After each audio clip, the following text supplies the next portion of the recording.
अभी जो हम देख रहे हैं सर, आप देखिए असम में एकदम से बीजेपी भागी चली जा रही है, 11 और 3 दिख रहा है, 14 सीटों के रुझान। लेकिन बंगाल में अगर आप देखेंगे तो वहां पर 27 सीटों में 17 बीजेपी और टीएमसी 10 पर अगर है, तो ये एक तरीके से क्लोज फाइट टाइप दिख रहा है। एकदम से बहुत बड़ा गैप अभी नहीं बना, हालांकि ये बहुत शुरुआती रुझान है, ये बदल सकते हैं, लेकिन ये बंगाल में अभी शुरुआती रुझान तो कह रहे हैं कि फाइट है जी। यही एक बड़ा इस पूरे चुनाव का 5 राज्यों का बड़ा दिलचस्प वो है। और यहां पर ये बकायदा देखिए, अगर बंगाल भाजपा जीत जाती है तो फिर अगला नंबर आप देखिएगा अगले 5 साल में वो तमिलनाडु में भी जीत जाएगी और केरल में भी जीत जाएगी। तो पूरा एक ऐसा देश में भाजपा का फिर वो कोई वन नेशन वन इलेक्शन की भी जरूरत नहीं होगी, सब जगह भाजपा ही होगी। और मैं आपको जल्दी से बता दूं, तमिलनाडु में 13 सीटों के रुझान डीएमके गठबंधन 7 पर आगे है, विजय की पार्टी 2 पर आगे है और 4 पर एआईएडीएमके गठबंधन आगे है।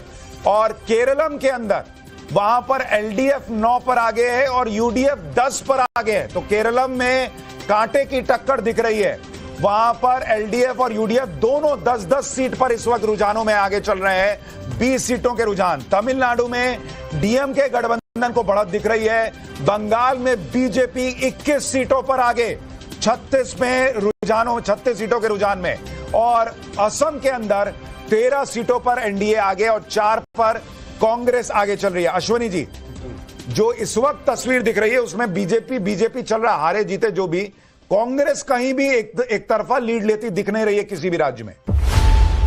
खबरों की रणभूमि में यहां शोर नहीं सोच लड़ती है, जहां शब्द नहीं फैक्ट्स वार करते हैं और हर सवाल खोलता है सच की नई परत।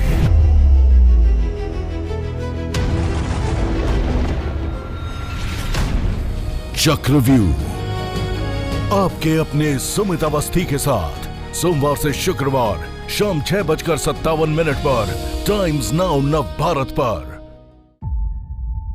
जीरो हमने इन्वेंट किया, हमने बताया दुनिया को, जहां योग है वहां रोग नहीं। सबसे पुरानी सभ्यता है हमारी। गुलामी से तो और देश भी लड़े भाई, पर आजादी के लिए अहिंसा का रास्ता बस हमारा था। अपने पसीने से जमीन सींचता किसान और घर में घुसकर मारने वाले जवान, बस इसी मिट्टी ने जने।